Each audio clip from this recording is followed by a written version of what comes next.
Yo, how is it going? It's Shahni Swaf again, and Merry Christmas!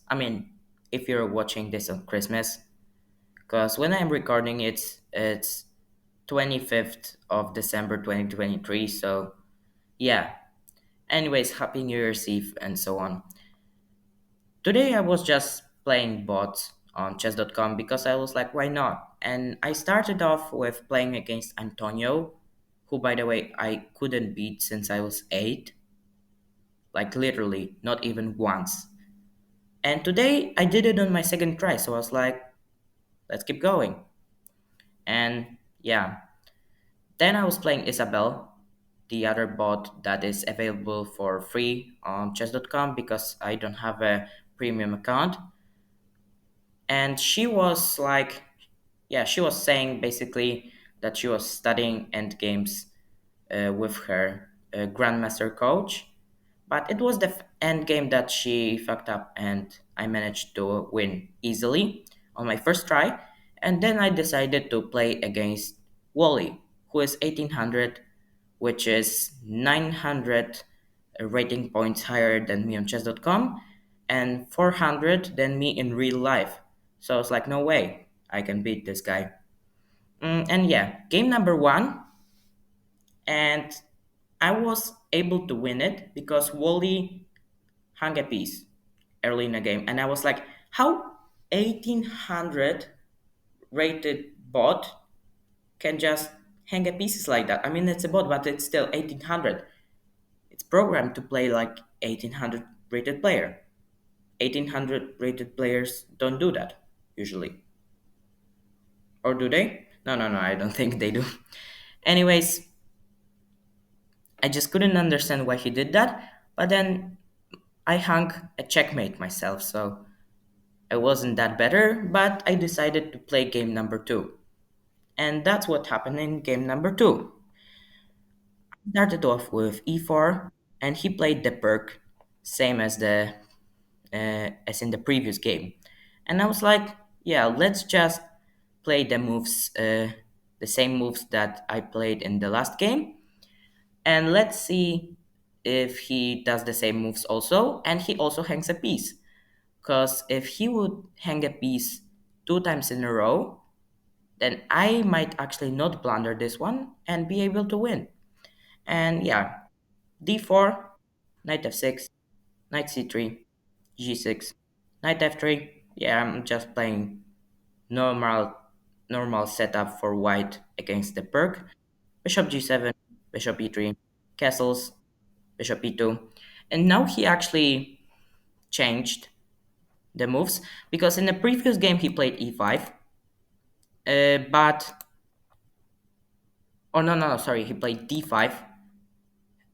But in this game he played actually b6, which computer calls an inaccuracy, but I don't really think it's inaccuracy because the evil bar doesn't even change. I mean, okay, these squares are weak, but you're gonna just flank at their bishop and you're gonna have a very active bishop in return. So, like, anyways, it's not very bad. Now, all the games played from this position that are in chess.com database have continued with the move castle, but I played the move queen d2, which is apparently the best move. So I invented the move which is the best move in the position, which means I'm probably better than all the grandmasters or other masters that played it, that played castles, I mean. And yeah, the idea is simple because in the previous game, uh, there was a setup where his king was castled the exact same way, and there was also the g6 pawn forward, and I had the queen on h6 and the knight on g5, and he also had the knight on f6. So if his knight on f6 would move, queen takes h7 is made. So I had an idea to play bishop h6 and then try to hopefully trade this and play knight g5 and then probably like e5, something to kick the knight out or at least win the knight because the knight cannot move because of the checkmate. So yeah, I was going all in. And yeah, he flanked to his bishop, which is the best move. And I played bishop h6 as planned, and the computer calls it a good move.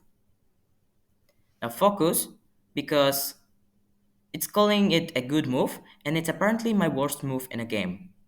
Like, literally. If instead of this move, I would play long castles, which is a top engine move, then I would have literally a perfect game, like 100% accuracy. Because bishop h6, yeah, now he took on e4, just deciding to win a pawn, and I took back. And now, for a second time in 2 games, he blundered a piece. And I was like, yeah, I just take back, right? No, but I thought for a little longer, because I thought, like, for example, this to ruin up his pawn structure and then take. But then I was like, wait, if I take, he cannot take with the bishop because of knight to g5. There's kind of like a fork because it's attacking his bishop, and there's also checkmate threat, and he cannot prevent the checkmate. And I was like, yo, this man hung a piece. Sorry, this bot hung a piece. And I just took. And yeah, after he didn't take back, it turned out that I was correct. He played f6. I get the idea of f6. It's to not to let any of my knights to go to g5 and have some checkmate threats. But f6, on the other hand, it's a bit weakening the g6 and h7 pawns. So I could probably in the future like play this, like move my knight and sacrifice to have some sort of attack. And also I can push my kingside pawns uh, to also break up this structure. So f6, yeah. The point is to not to let anything on g5. But actually, sacrificing the knight on g5 was the first thing that came to my mind. And I was like, but which knight? Because I know that if I play one of the knights here, he's gonna take, I'm gonna take back. And then I have a checkmate threat. And the only way to stop a checkmate threat is rook to f7, and then I'm gonna take here, I'm gonna take here, and then I'm just gonna probably like trade queens, and I'm gonna be an exchange and a pawn up.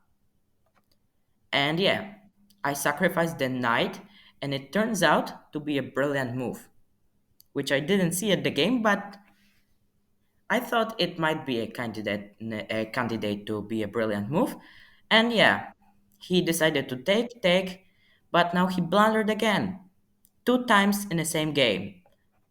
I honestly thought that rook to f7, and the computer thinks the same. Rook to f7 was the only move that was saving him, and then I was just taking in here, and easy win. Although wait, I am not sure if he could take back. Ah, yeah, he could. But then, yeah, the exact idea that I thought of, and then I'm just completely winning. But anyways, what he played was rook to f6.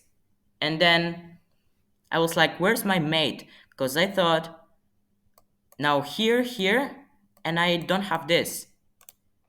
So I decided to take, he moved his king, and now I didn't see a checkmate in one. I mean, I saw it, but I was like, okay, I can play here, right? He can move to f7. I have no idea why I didn't see that he cannot move to f7. And then I win his queen, right? And then I played this, and I was like, why is it checkmate? Yeah. Yeah, so it turns out that I basically checkmated an 1800 rated bot in 14 moves, playing one brilliant move, and also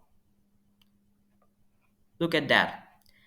The 1800 rated bot is shown that he played as a 1300, and I am shown that I played as a 2200. I mean, maybe the mittens icon helped me with something, but anyways, look at this. 99.4 Magnus Carlsen Neil. So apparently, this move was the worst move in the game because all the other moves were either brilliant book moves or the best moves. And after seeing the computer's opinion about my game, I was like, man, why am I not in the candidates tournament yet? Yeah, anyways, I'm gonna try to get to the candidates tournament as soon as possible. And thank you for watching how I beat 1800 rated bot in just 14 moves. And yeah, that was just so insane. And please like and subscribe to my channel and see you again. Bye bye.